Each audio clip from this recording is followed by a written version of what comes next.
Primetime Muscle. We are blessed with another guest, and we are trying to pick up the quality of this show with this guest. Tim Wilkins, as always, with the amazing super promoter and IAPB Pro Judge, Tarek Elgindy. Thank you so much. I'm honored to be here. Dan Solomon is one of our best guests, and I'm honored to see Chris Cormier. Sounds strange, but I am. We're always happy to see Chris. Chris Cormier, the real deal. Hello, my friend. Thank you. Good to see you again, Timmy. Good to see you. All right. So let's get to it because we have Chief Olympia Officer, or as Jake Wood says, your other title, Chief Monkey Trainer. We are so grateful to have you here with us and make the trek out to the Primetime Muscle Studio. I'll tell you what, being here is really cool for me, and I can't help but get a little nostalgic as I sit here with all you guys, because all you guys represent something very unique to the bodybuilding world. Now, Chris, of course, you may not know this, but my first ever big-time bodybuilding show that I attended, the real big one, of course, was in 1998. It was the Olympia. It was the year Ronnie Coleman became Mr. Olympia in New York. You finished 6th that year. Yes. And I remember I became such a big fan of yours that night because you just brought so much energy. The fans really loved you. They really got behind you. That was the year Flex Wheeler was supposed to come in and win the contest. Right. And of course, Ronnie won it. And then somebody told me the other day that it's been 15 years now since you've retired, which seems impossible that this sport has been without you competing. But I'm glad you found the news stage. You're doing a great job here. Oh, man, thank you so much. I've been hoping and wanting to be involved in something more in the sport. And it's just great to be a part of this crew here. Yeah, it's fun. I'll tell you, it's fun to be here with you guys. It's great to be here with you, Dan. We were, booking all these guests, and you were one of the guys that we wanted to bring, because in reality, we wouldn't be here if it wasn't for you connecting the previous owner to the current owner, right? A lot of times, and I've experienced that myself, I was talking to Tim during the break, that companies get purchased by different institutions, right? You can get purchased by a pharmaceutical company, you can get purchased by a hedge fund, all these different businesses. But you were able to find a buyer that is as passionate as Jake Wood. And all of us have benefited from that. Not only to mention that in the last couple years, the amount of capital that has been inserted in the fitness industry through the Mr. Olympia has been astronomical. So talk to us a little bit about the purchase. So it's an interesting thing. I took the job to run the Olympia. It was the latter part of 2018. And when I was offered that job, there was a lot of work, a lot of things that needed to get done. And of course, the CEO of American Media at that time was a man named David Pecker, who, of course, that was the media company that ran the National Enquirer, Star, Us Weekly, OK, Life and Style, all the big tabloids. And we really had a chance to kind of grow things and do things in a way that I was real proud of. But it was shortly after I started that David made me aware that there might be a pathway to potentially selling the Olympia, which isn't something David or AMI wanted to do, but business, the realities of big business and shareholders and boards, things have to happen, and sometimes you can't always control what happens. Sometimes the market just kind of dictates what needs to happen. And a passing comment was made to me, if that were to ever happen, do I know somebody who would be a good fit to potentially acquire the Olympia? Now, keep in mind at that point in time, guys, there had only been 2 owners of the Olympia. Joe Weider and the Weider family, and then later on American Media. So we're talking about a nearly 50-year property having only 2 owners. So the idea of a new owner coming in seemed almost impossible. And what we ended up doing is I thought of Jake, because I knew about Jake's passion. I knew about Jake's love to create opportunities for athletes, sponsors, and especially fans. So I decided to set a meeting between Jake and David, and I'll never forget it. That was the day that really the future of bodybuilding changed in a very profoundly positive way. Because where was that? If you don't mind us giving details, because it's kind of interesting to know. Where did you meet Jake? How did you know about Jake? So I'll tell you where it was. The meeting took place at a restaurant called Il Postino in Manhattan, and it was about a 3.5-hour lunch, and we talked about and I'll give David and AMI credit. They really wanted to make sure that the buyer was going to be somebody who cared a lot about bodybuilding. And David took a lot of criticism in general over the course of time, but he cared more about bodybuilding and about the Olympia than he was given credit for. So once Jake demonstrated his capacity to want to grow and commit to Jim Mannion's vision for the Pro League and the brand, I think David became a believer that Jake might be a good fit, because it wasn't necessarily hard to find a buyer, because let's face it, what makes the Olympia so unique is in the NFL there's only one Super Bowl. In Major League Baseball, there's only one World Series. In the NBA, there's only one Finals. In tennis, there's only one Wimbledon. So in this world, the Olympia represents the high mark of the industry, of the sport. So a lot of people would be suitors to want to acquire the most prestigious event property in the world of fitness. And it just worked out great that I was able to bring Jake to the table, and Jake was able to, and Jake deserves the credit here, because Jake's the one who demonstrated not just strength financially, but also strength in terms of passion and his understanding of production, his understanding of where he wanted this event and the sport to go. And once he came together and then Jim Mannion became a part of the process, it just became obvious that we were onto something pretty special. That was a beautiful segue, because that's kind of where I want to go. I'd love to hear your story to share with people. A lot of the people in this sport that are in the commentator phase and do podcasts and such are all former pro bodybuilders or former bodybuilders. Yeah. You worked your way up on sheer passion in this sport. We've known each other a long time. You're one of my absolute favorite people. I'm not going to mince words for the next 3 segments. I look forward to seeing you, and I look forward to picking on us relentlessly. We go back and forth. Good. But we share a passion, and the more you get out and the more you go to events and get awards for your accomplishments, which is fun to see. The Weider Award this year, I believe. The more in depth you get about your love of the sport and what you bring to it. So share your passion, and of course share how you marched your way up this sport to where you are now. It's funny you say that, because for years I was very uncomfortable talking about my passion, thinking, why does anybody care about my passion? The only thing they should care about are what guys like Chris Cormier and Flex Wheeler and Ronnie Coleman and Jay Cutler do.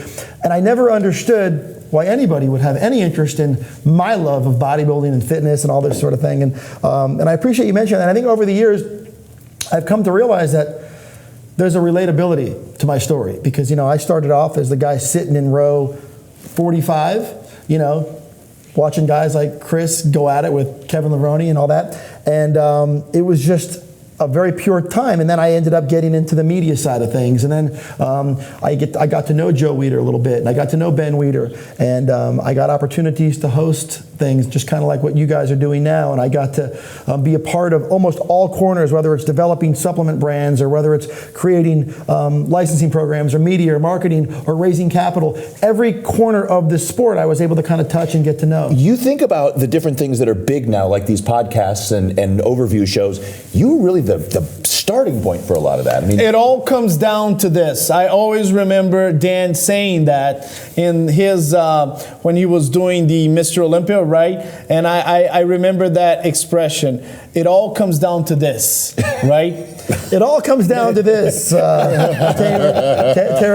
It's funny, and it's fun, and I love those moments. I love the moments when there was 2 athletes on the stage, and it all came down to this. And I loved welcoming bodybuilding fans from around the world, and I loved all the commentator. I loved doing what you do so brilliantly. I loved welcoming fans to the Orleans Arena. I loved doing all of that, and that, I think, is where it instilled my passion. But to answer your question, I began to realize over the years that my story does resonate with people, and people do connect to my energy and my path. And the great thing about it is we're an industry where we're surrounded by so many people that share this love and share this passion, that so many stories I relate to. And I love it when people DM me or connect with me on Instagram and tell me about their projects, and I love hearing about their projects. I don't get a chance to get back to everybody, but I love hearing about what everybody else has going on, because there's what makes this sport so unique, this industry so unique, is there's so many ways to take your passion and to turn it into a career. And I've been in so many different spaces in that conversation. So that said, 2019 rolls around.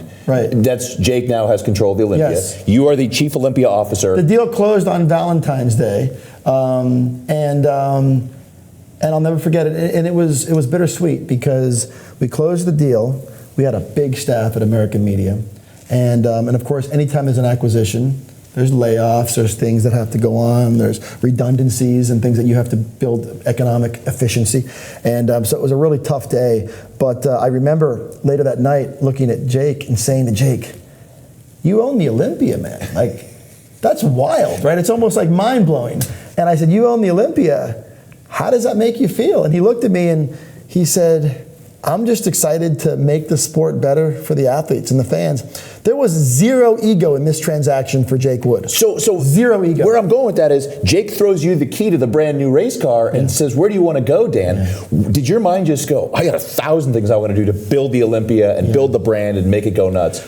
Having an owner who isn't tied down to a corporate structure or stringent budgetary restrictions, it's a dream scenario, right? Because everything we envision, every idea that we have for our stage, every idea we have for our overall execution of our production, the fan experience, the athletes, it's within our reach because of Jake. So there's obviously we have to be financially prudent, we have to be responsible with what we're doing. We do run a business after all, so we have to be responsible about that. But Jake provides us with the horsepower to do things that are previously unheard of. And we're very fortunate. We have a tremendous producer, your brother Tamer, and his team. They do a great job with our stage. And Angelica, my vice president, and up and down. We just have a really, and then Tim with the Expo, Tim Gardner. We have just a really talented team. And Jake provides us with the ability to do things that most people in the world don't have the freedom to do. And I don't take that lightly. I'm very grateful for it. And we always say we try to make Jake look good, but Jake does his part to make us look really good by giving us the freedom to do a lot of things. That's awesome. Chris, you lived through all these generations. You are the guy on stage. You competed when Joe Weider owned the Olympia. You competed when AMI owned the Olympia. And now Jake Wood. What would you say some of the differences, the positives? Well, Tarek, I see a lot of similarities. Just as Joe did, someone you can talk to, someone down to earth that'll talk to you about lifelong dreams or talk to you about different goals or talking about bodybuilding stuff. I had all these different conversations, same things I had with Joe, I have the same thing with Jake. So, just to be here and to get to know him even more so now, it's been a wonderful dream come true for me because I always wanted to be involved more so, with this side of the stage. Being on the stage so much was great. Training, being in different posing rooms with all these athletes, the gyms, sweating it out with them, seeing them go on the stage and perform, but also to get on this side of it and to live out my dream, my journey that I have for myself and let that all play what's out. so great about this community is everybody is involved in so many different, think about you, Chris. You're, of course, a Hall of Fame bodybuilder who has transitioned to being one of the top trainers out there.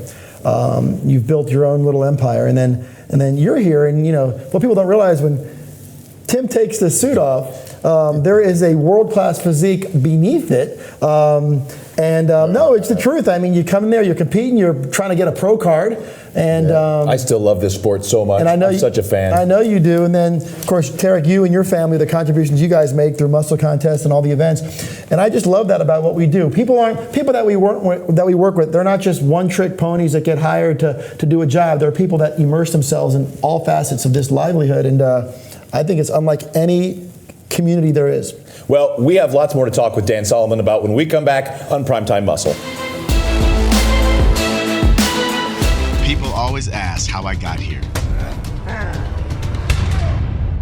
I was willing to work just a little harder than everyone else. Every damn day. If I can have hundreds of hours back, I'm gonna grab them. Spending hours prepping chicken, rice, and vegetables, F that. I rely on perfect nutrition. I rely on trifecta. And we're back. As always, Chris Cormier to my left, Tarek El-Guindy, and today, Dan Solomon. We are so excited. Talking about the past, talking about the passion that you bring, you're pushing forward, you're pushing hard. What is the future of the things that you've got going on that you see for the sport? God, first of all, the future's in a really interesting place. Somebody said to me the other day, they said, they were talking about the popularity of the division. Somebody was trying to make a case where classic physique is gaining ground on the big division and what's more popular, figure or fitness or women's physique, and of course the women's bodybuilding is starting to make a run now. And they were almost trying to force me to pick one. They were trying to force me to make the case why one is more popular than the other. And I thought to myself, Jim Mannion was brilliant when he built this whole NPC, IFBB Pro League empire. And by creating all these divisions, we don't need to answer the question, which one's better. When we put the Olympia on in December, the fans get a chance to see all of them. They don't have to pick one. And I love that. And you start talking about the future, that's why the future is so safe, because every body type is celebrated in the NPC and in the Pro League. And I know you guys have interviewed a lot of the top judges, and I know you recently interviewed Sandy Williams. I know she talked about that as well. But we have a situation here where the future is strong because of the diversity in what we are. There's almost everyone can relate and connect with a body type. Everybody's got a neighbor who competes in bikini, or a friend who's a bodybuilder, or a buddy who's a men's Well, I'll tell physique you this, competitor. Dan. Chris, he relates and celebrates the wellness category. We know that by, I mean, I had one time in Los Angeles, it was the first NPC show, and everybody was there to watch it, and it was the time that I saw Chris Cormier the most concentrated in his entire life. No, but it's funny. You guys are well, there's no question. That's another show. But I will tell you that we're in a really good place, because what's happening is, and I see this every day, even when we do sponsorship deals for the Olympia now, you're starting to see what we call non-endemic brands. Now, for those of you guys who aren't marketing or salespeople, an endemic brand might be, the three endemic brands that drive our industry are sports nutrition, equipment, and apparel. Those are the three core categories. But what's happening now is we're seeing non-endemic brands, meaning companies that are outside that category. We have big crypto companies coming on. We have meal delivery services like Trifecta involved. We have other companies that aren't even tied to fitness because they want access to our audience, because they know our audience represents a very influential customer base for them. So the future of the industry is in a really good place, because we're starting to see movie studios, celebrities coming on board to want to promote their projects. Mark Wahlberg has a movie coming out. He might want to come to the Olympia to tell our fans about it. And that's the kind of stuff, Shaquille O'Neal shows up. All these folks are really tied to what we do because they want access to our world as well. So that's why I know we're in a really good place when all these supposed outsider entities are looking at us and they're saying, we want to be a part of this. Well, you got the Batista tattoo from his I do. Right I there do. on the arm. I do. You get all these guys to come out that love the sport. Yep. Shaq comes out, has been part of the pay-per-view team for years. Wahlberg was 2 or 3 years ago. Any idea who's making a... We're working on it. We always try to avoid announcing the big celebrities, especially the big timers, because they don't always show up, right? So we always try to be very careful about what we promise, but I can tell you they all continue to reach out, and all the names you've just mentioned, Mark Wahlberg, you may have seen it, just sent over the super cool video telling everybody to go and give us all a shout out, which is really great. Of course, Shaq is very plugged in. Shaq is not just plugged in a casual sense. Shaq follows the guys. He's got his favorites. I remember after we had a show, he has his own thoughts on who should win. Why didn't Hadi Choopan win the Olympia? He's like, I had Hadi winning. So he had it all broken down. He explained why. These guys followed. He's a big fan of Chris Bumstead. So these guys are all plugged into it. And Shaq's toning down. He's with Rock Shabazz. He is. He's leaning up. I got to give a big shout out to my man Rock Shabazz, because Rock has been on the road with Shaq, keeping Shaq in shape. And Shaq isn't just a giant physically, he is a giant in the business world as well. He has a portfolio of companies that would blow your mind. Insurance companies and pizza places. And He's an owner of Reebok, Shaquille O'Neal. That's what we're talking about. I mean, Shaq's a whole next level businessman, but those are the kind of people who are gravitating to our world. Now, I have a quick question. One of the great things that you do is raising capital, coming to companies, getting connected with some of the biggest celebrities and bringing them to this world. And I believe in the last couple Olympias, the Olympia has been able to raise more capital than ever before. Talk to us a little bit about this process of reaching out to some of these companies and saying, hey, this is something that you guys have to be involved. Yeah, we're very fortunate that we have created the kind of event that is appealing to a larger audience than ever before. And a lot of credit goes to the stage production that we put on. I remember when we hired Tamer, your brother, to be our stage producer, I remember saying to Tamer, we always hear how people get bored going to bodybuilding shows, right? People always talk about it's boring going to a bodybuilding show. We used to hear that all the time. And I said to him, listen, I want to overwhelm the audience with so much sensory overload that at the very minimum, I don't want anybody to leave that venue saying this was boring. And that's paid off for us in a big way, because I know a lot of people have been critical. They say that, it's overdone. Some people talk about the lighting and the sound, and they say it's over the top. And while there is some truth to that, and we are always tweaking things to try to make it more palatable for everybody, but the truth is that whole rock concert environment that we've created, that wildly, intensely overwhelming experience of sound and lighting and stage production, has enabled us to invite high caliber people to our events, CEOs of major corporations, big time celebrities. They show up, they don't leave early, they love every second of it, and when they leave, they come over to me or Jake and they say, we want to be a part of this. And that's where it starts. That goes with our expo as well. The expo, it's no longer like in 1965, the Olympia was born as a bodybuilding competition. Larry Scott wins that show. Now here we are 58 years later, and the Olympia, of course, is the World Championships of professional bodybuilding, but it's so much more now when you go to the expo. This year we're going to have 15 or 16 world-class events that are outside of the bodybuilding world. So there's just so many ways that we can touch different audiences and sort of delve into different corners of the overall physical culture that appeal to yoga moms and soccer moms and people who just care about living a healthier, better, stronger life, fitter life. And that's what gets us to that place. And then also one thing that struck me, or one thing I paid, was eye-raising to me, is when you still want to involve the bodybuilders who have been there before. Yeah. And that's something that's a great quality that I noticed that you have.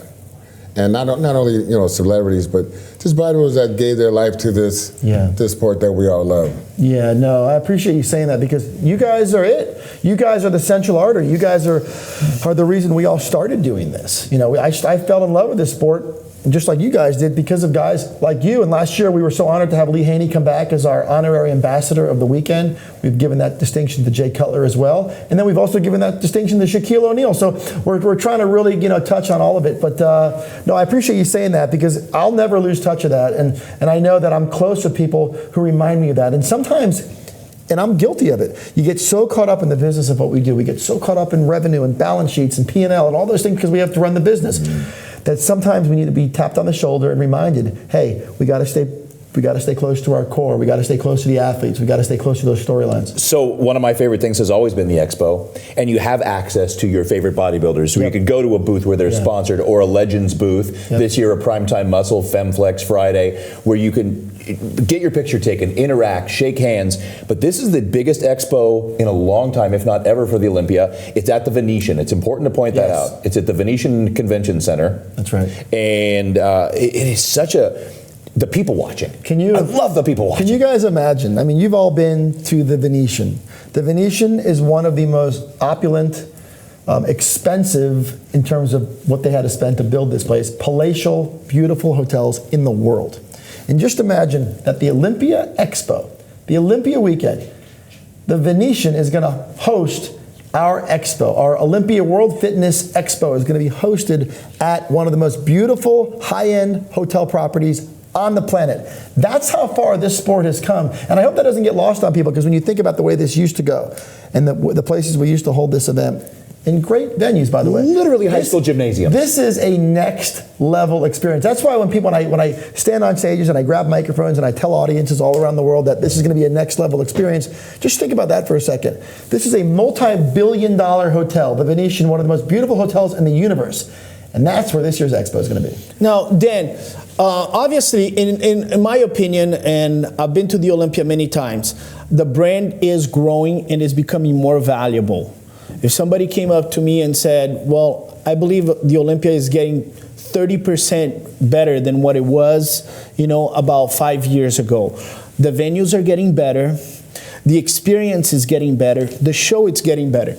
But there's also something that I notice as a judge, as a promoter, that now the Mr. Olympia is not only a weekend show. The Mr. Olympia is the topic of almost every weekend. There's controversy. This person is going to do the Olympia. That person is not going to do the Olympia. The Olympia is going to do this. It's constant special Olympia invite. talk, Special invites. right? Throughout the whole year. Let me tell you something, Tarek. There's nothing that makes me happier than hearing you say that. I remember when I took this job a number of years ago, people used to say things like, it's July, nobody's talking about the Olympia this year. We would hear stuff like that. And to your point, we decided to take that exact approach. So you saw it exactly the way it was. Let's turn it from being a 4-day event to being a year-round symbol of achievement, a year-round storyline, and that is by design. That is not by accident. And a lot of that is a byproduct of the fact that as the NPC and the Pro League has continued to grow, thanks to the work of Jim Mannion and Tyler and their team, it's really grown to a point where there's storylines, multiple storylines every single weekend. And then, as you mentioned, we have things like special invitations and other storylines within the storylines. And we're fortunate enough to have a media portfolio that we also own in Muscle and Fitness and Flex and digital and social media that enables us to continue to keep the Olympia and what it represents in front of the public day in and day out throughout the year. And yeah, you're right. Rarely does a day or certainly a week go by where there isn't an Olympia storyline out there. And we're very proud of that because the athletes deserve that. The only way that their hard work is going to be showcased and seen by as many people as possible, the only way our sponsors and our exhibitors and our advertisers are going to get maximum value is if we do our part to make the Olympia part of the storyline 365 days a year. Oh, and as things go by, this is going by very fast. We're going to have to go to a break. We'll be right back with Dan Solomon and the rest of the Primetime Muscle team.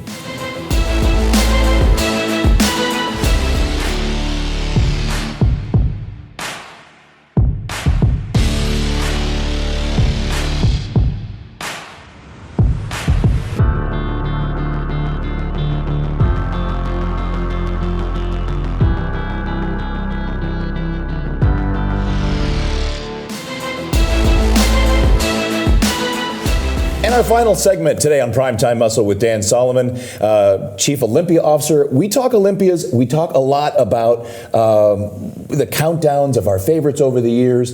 But bringing your passion and where you started, which was what, late 90s, Yep. What are some of your favorite moments in the sport, and especially the Olympia? So when people think about, seeing Chris on stage all those years, just chipping away at that title, and you think about some crazy posing thing that happened between like Kai and Phil, what are some of those moments that like a fan could live through you that you say, these are iconic things that are ingrained in my mind? It's so funny. I know, Tarek, and you and I have had this conversation before.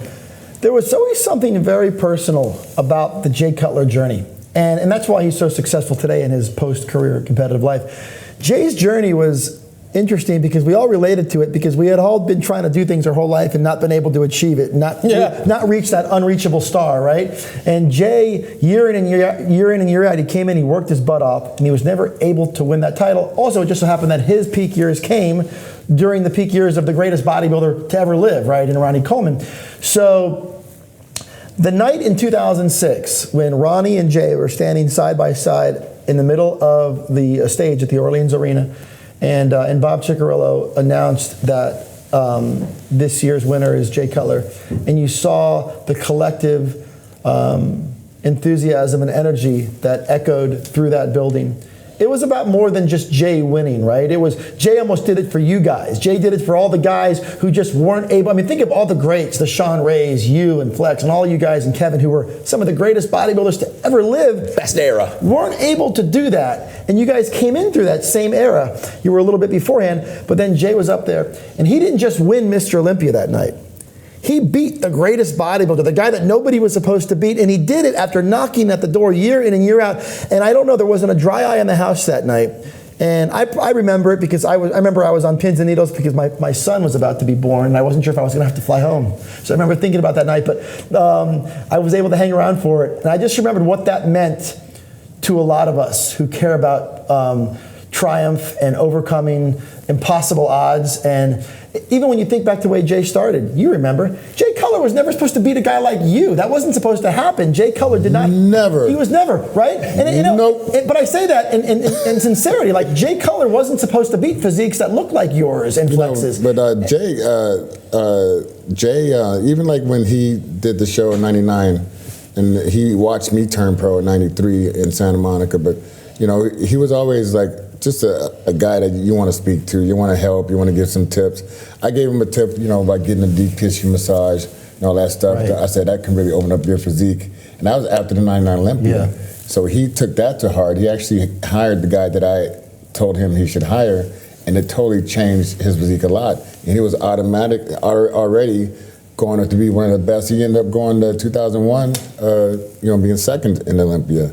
So he went from 16th Tremendous. place all the way to there. Yeah. So we all had some type of hand in not only Jay's, but each other's. We all, whether it is something verbal, whether it is something, some kind of motivational something, but we all motivated and made everybody better and better. And then there was another moment, if we have time. There was another moment in 2019. It was my first year running the show. And I remember there was a night where I was standing in the arena, at the Orleans Arena, and it was a spectacular moment for me, and I'm going to tell you why. Because that was the year that a lot of the top guys, just for a variety of unique reasons, didn't compete. Phil Heath wasn't there that year. He stayed home. Kai Green wasn't there that year. Big Ramy wasn't there that year. None of the guys, a lot of the big names just didn't show up to compete that year for unique situations, and Brandon ended up winning the show. And we spent the whole year hearing about all the big name no-shows and people questioning how successful that year's Olympia was going to be.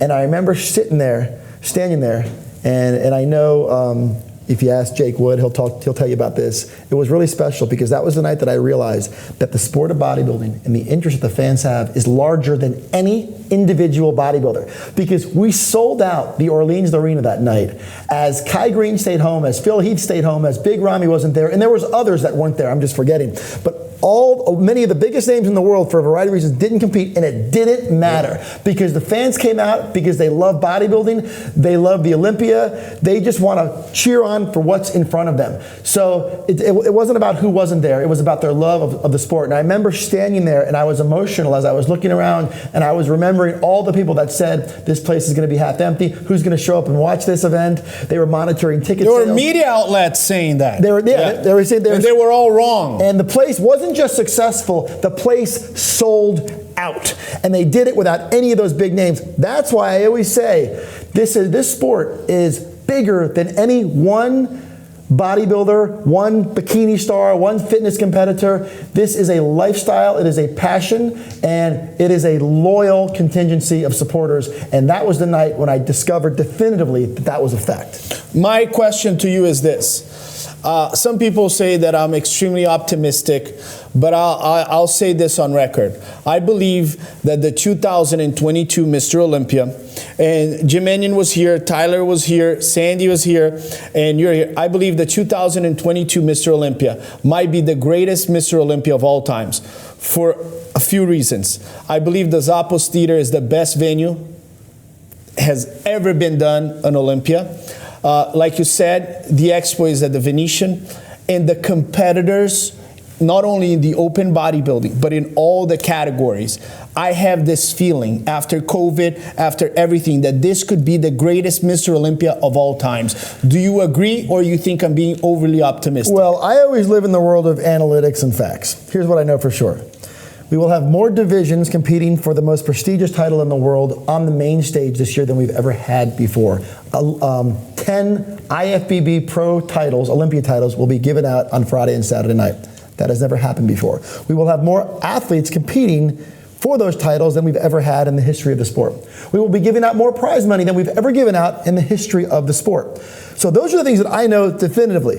Then you throw in the fact that we're using the most state-of-the-art, innovative stage production that this sport has ever seen in a venue unlike anything else. And then you merge that with, and I know I'm repeating you now, with the fact that we have access to the Venetian Expo and Convention Center, which, as we talked about earlier, is a gift to the industry to be able to present an expo at a multi-billion-dollar hotel and event property. So yeah, when you put it all together, then you throw in the storylines, and you throw in the top guys and girls that are competing for these titles, and the depth of these lineups. It is going to be a tremendous weekend, and it makes me feel heartened to hear you say that, because we're following it closely. We know what's coming. We know how great this thing's going to be. There's a good reason why tickets are selling so fast, why hotel rooms are booking up so fast. It's not because people don't notice that. People see that, and it's going to be fun. It's a huge week now. You got the Amateur Olympia, and then is it before that or after that you've now got the Anti-Aging Convention? Yeah, so yeah, it's a great point. So those of you guys who are in Vegas, you have such a unique opportunity. This year, the weekend before Olympia weekend, also at the Venetian,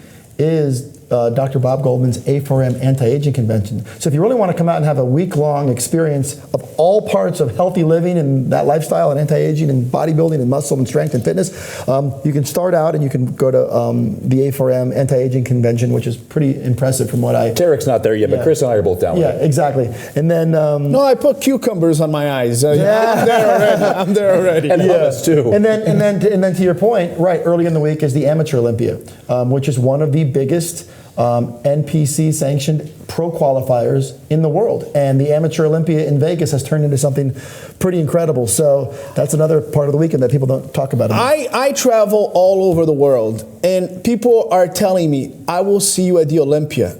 And I go to the Philippines, and these guys are not like, hey, how's the Olympia going to be? They're telling me, I'll see you at the Olympia. I was in Canada. People are telling me, I'll see you at the Olympia. This is going to be incredible. You're going to see huge bodybuilders walking down Las Vegas Boulevard. We're about to make history. All of you will apologize to me for not jumping on my bandwagon. No, but one thing I understand and what I noticed is most of the categories we have, the whole top 10, and most of these categories are all top 5 quality competitors. For sure. That's what I see, and that's one thing with analytics and facts. Look, the caliber of physiques are going to be overwhelming this year. Just the pure numbers.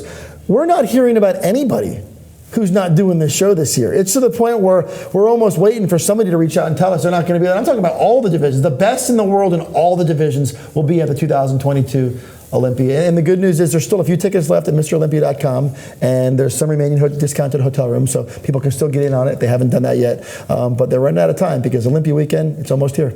All right, perhaps as Tarek said, best Olympia to come this year.